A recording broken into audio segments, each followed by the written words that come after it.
When you're riding in a group, communication up and down the line is vital to riding safely and effectively. The communication is done both verbally and with hand signals. So let's check it out. When you're riding in a group, your visibility of road and traffic conditions ahead is compromised, so it's vital that those in front are letting you know regarding potential hazards coming up, and those behind are letting everyone know of any oncoming hazards. This information is relayed up and down the line through hand signals and a bit of yelling. So we'll have a look at the various hand signals and any verbal cues that accompany them. The cyclist ahead should point out any hazards on the road itself. This may be an uneven surface to be avoided or an obstacle on the road. A hand pointed across the back means passing, usually other cyclists, so the line will be pulling out to pass by. When approaching lights, or if the group is slowing, a flat palm means slowing or stopping. When approaching a red light, the lead rider will yell "lights," and this warning can be relayed down the line if the group is large. In a large group, the lights may change as the group is passing through the intersection. Everyone has to decide whether they are squeezing through the amber lights or stopping. Rolling means I'm going through. Stopping means obviously that you're stopping. If you're behind someone who calls stopping, you're going to have to go with it. Someone will have to make the call. We all want better relations between cyclists and motorists, and running red lights en masse is not the way to do it. A hand either way indicates pulling out of the line or crossing to a different position. And a hand bringing you forward means come past and take a pull on the front. I'm done. There are further verbal cues that may not have hand signals associated. Back and up refer to behind and forward of the group, so car back means there's a car approaching from behind, and riders up means we're about to pass other cyclists.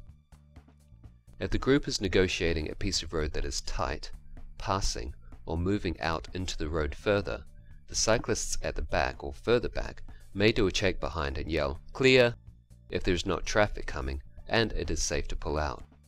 So you can see that everyone in the group has a shared responsibility for keeping safe.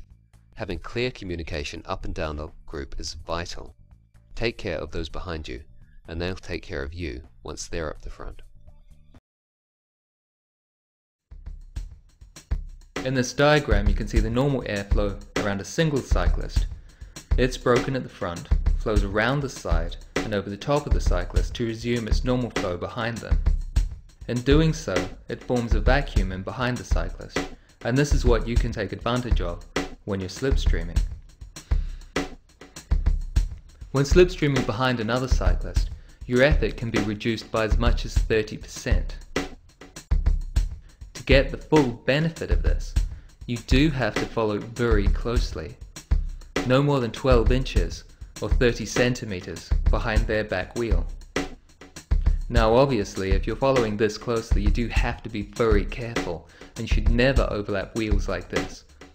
Inevitably, you'll knock wheels with the person in front, you'll fall off, and everyone behind you will crash into you. If there's a side wind, then you'll have to sit off a little bit to the side behind the cyclist in front to get the full benefit of their slipstream.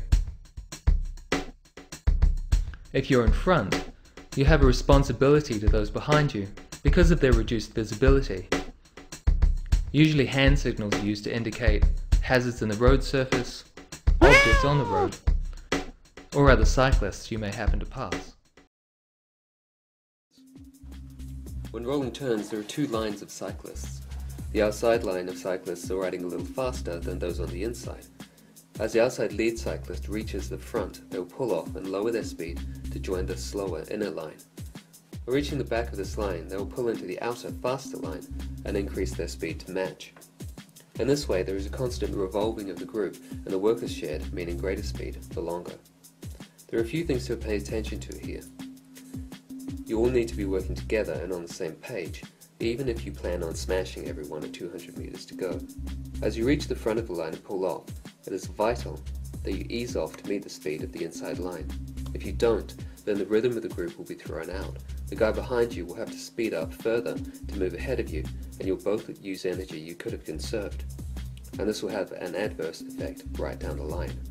You need to judge carefully when to pull off at the front, ensuring you're clear of the bike you'll be moving in front of.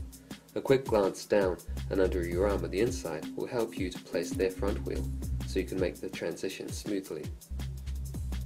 When reaching the back, pay attention to the riders passing you, so you can smoothly join the outside line. Things can change back here. You may find some riders hang out of the rolling turns and stay at the back, usually because they're too fatigued to maintain the pace at the front. A common way to let you know that you shouldn't be waiting for anyone else to pull past is a "yep" from behind you, indicating you're good to join the line.